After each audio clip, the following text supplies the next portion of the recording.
नमस्कार। Virtual learning के इस प्लेटफॉर्म पर हमने एपिसोड 1 में प्रेजेंटेशन स्किल्स के बारे में चर्चा की थी कि प्रेजेंटेशन कैसे तैयार किए जाएं।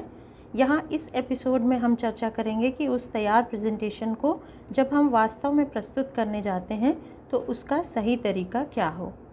इस प्रस्तुतिकरण को कहते हैं डिलीवरी। डिलीवरी का सबसे अहम बिंदु है इंट्रोडक्शन। इंट्रोडक्शन से तात्पर्य यह है कि हम आज क्या प्रस्तुत करने जा रहे हैं उसका एक हल्का फुल्का सा चित्र हमें शुरू में बताना ज़रूरी है कि क्या विषय है हमारा, क्या उसका उद्देश्य है, हम क्या मैसेज देना चाहते हैं या क्या सिखाना चाहते हैं, कितने ड्यूरेशन का होगा और हम उसमें क्या क्या एक्टिविटीज़ कराएंगे और अंत में हम अपने ऑडियंस से क्या चाहते हैं कि वो इससे क्या सीखें। तो ये एक इंट्रोडक्शन ज़रूरी है हमें इस तरह के प्रेजेंटेशन को प्रस्तुत करने के लिए। सेकंड पॉइंट है इसमें नॉलेज चेक। नॉलेज चेक से तात्पर्य है कि हम जो विषय पर चर्चा करने जा रहे हैं, जो डिस्कशन करने जा रहे हैं, उसके बारे में हमारे ऑडियंस को अभी क्या जानकारी है, जिससे हमें यह स्पष्ट हो जाता है कि अब इससे आगे हमें उन्हें क्या बताना ज़रूरी है। थर्ड पॉइंट है इनपुट, जो कि हमारा मेन कंटेंट होगा, जो हमने अपने विषय से संबंधित पूरा तथ्यात्मक जानकारी तैयार की है, वह इनपुट कहलाएगा। उस इनपुट को प्रस्तुत करते समय हमें क्या ध्यान में रखना है कि हमारे ऑडियंस का पार्टिसिपेशन उसमें बराबर बना रहे, दोनों की सहभागिता से जो डिस्कशन हो वो ज़्यादा अच्छा इम्पैक्ट देता है। और लास्ट है समरी एंड फीडबैक। इन दोनों में फ़र्क समझ लिया जाए। समरी से तात्पर्य है कि जो प्रेजेंट करने वाला, जो प्रस्तुत करता है, वह उसका ब्रीफ बताए, वो समरी कहलाएगी। और फीडबैक से तात्पर्य है कि यह आपके ऑडियंस के द्वारा दिया जाएगा कि इस विषय पर जो आज चर्चा हुई उसके बारे में उन्होंने क्या सीखा और उसे वो किस तरह से अपने कार्य में इस्तेमाल करेंगे। राइट अप्रोच के बारे में अगर हम यहाँ बात करें तो राइट अप्रोच इस सेंस में कि जो भी हम रिसोर्सेज इस्तेमाल कर रहे हैं, कई बार हम वीडियोस का इस्तेमाल करते हैं, कई बार हम कोई केस स्टडी भी इस्तेमाल करते हैं, कहानी सुनाते हैं जिसके ऊपर हमारा पूरा विषय निर्भर करता है।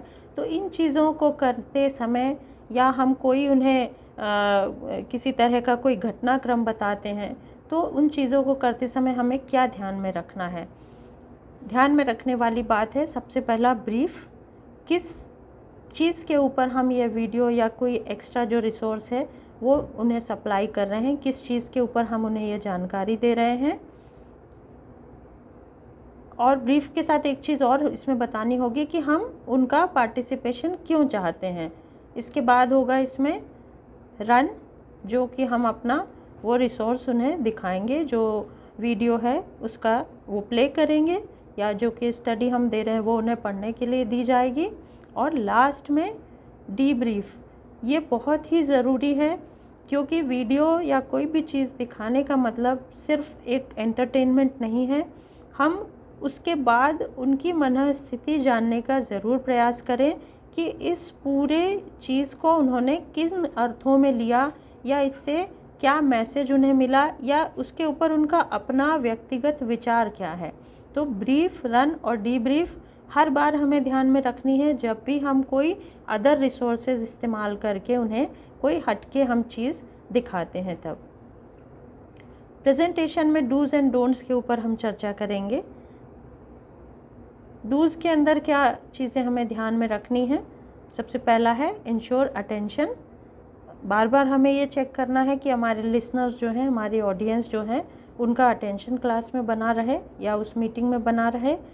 इंश्योर विजिबिलिटी, अगर हम खुद खड़े होकर प्रस्तुत कर रहे हैं तो हम सब लोगों को बराबर से दिखते रहें, या कोई हम दूसरी चीज़ें उन्हें दिखाना चाह रहे हैं तो वो भी उन्हें विजिबल होना चाहिए।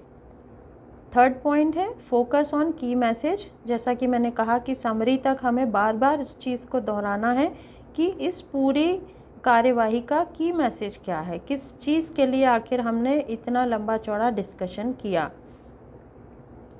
डोंट्स में क्या क्या चीज़ें आती हैं। ओवरलोड, कंटेंट कभी भी बहुत ज़्यादा नहीं होना चाहिए। उस समय कितना समय हमें दिया हुआ है और कितना आवश्यक है, बस उतनी ही चीज़ हम उसमें रखें। इंटरप्ट दोनों तरफ से जब हम अपनी बात कह रहे हैं या अपने पार्टिसिपेंट्स का रिस्पॉन्स ले रहे हैं तो बराबर से एक दूसरे की बात को सुनने का मौका मिले। ऑब्स्ट्रक्ट, जैसा कि विजिबिलिटी में हमने कहा था कि हम अगर कोई वीडियो या कोई चीज़ उन्हें दिखा रहे हैं तो हमें कहाँ पोजीशन लेके खड़े होना है जिससे कि कोई ऑब्स्ट्रक्शन ना आए। और क्या हमारा इसका उद्देश्य है कि प्रेजेंटेशन हमारा क्या होना चाहिए, इफ़ेक्टिव होना चाहिए, फोकस्ड होना चाहिए। जिस चीज़ के ऊपर हम चर्चा कर रहे हैं और जो हम उन्हें बताना चाहते हैं उससे बहुत ज़्यादा इधर उधर हमें नहीं जाना चाहिए। इंटरेस्टिंग बनाना बहुत ज़रूरी है क्योंकि हमने पिछली स्लाइड्स में कहा कि हमको उनका अटेंशन चाहिए और पार्टिसिपेशन चाहिए। वो तभी संभव है जबकि हमारा प्रेजेंटेशन इंटरेस्टिंग होगा। रेलेवेंट होना चाहिए क्योंकि इंटरेस्ट तब बनेगा जबकि विषय वस्तु उनके कार्य से संबंधित होगी और कहीं उन्हें ये महसूस होगा कि इसका हमें अपने पुलिस के दैनिक कार्यों में इस्तेमाल करना ज़रूरी है। तभी आप वो इंटरेस्ट के साथ उस चीज़ को सीखने का प्रयत्न करेंगे।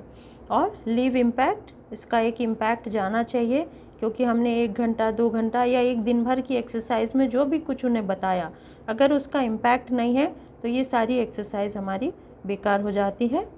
और अंत में हम उसी चीज़ को फिर दोहराएंगे जो हमने एपिसोड 1 में कही थी कि the success of your presentation will be judged not by the knowledge you send but by what the listener receives. तो अगर हमने कुछ भी कहा या बताने की कोशिश की लेकिन हमारे लिसनर ने, हमारे जो श्रोता हैं, उन्होंने ग्राह्य नहीं किया तो वो सक्सेसफुल प्रेजेंटेशन नहीं है। हमारी पूरी कोशिश ये होनी चाहिए कि जो की मैसेज हम देना चाह रहे हैं उसको वो पूरी तरह से ग्राह्य करें। Thank you so much.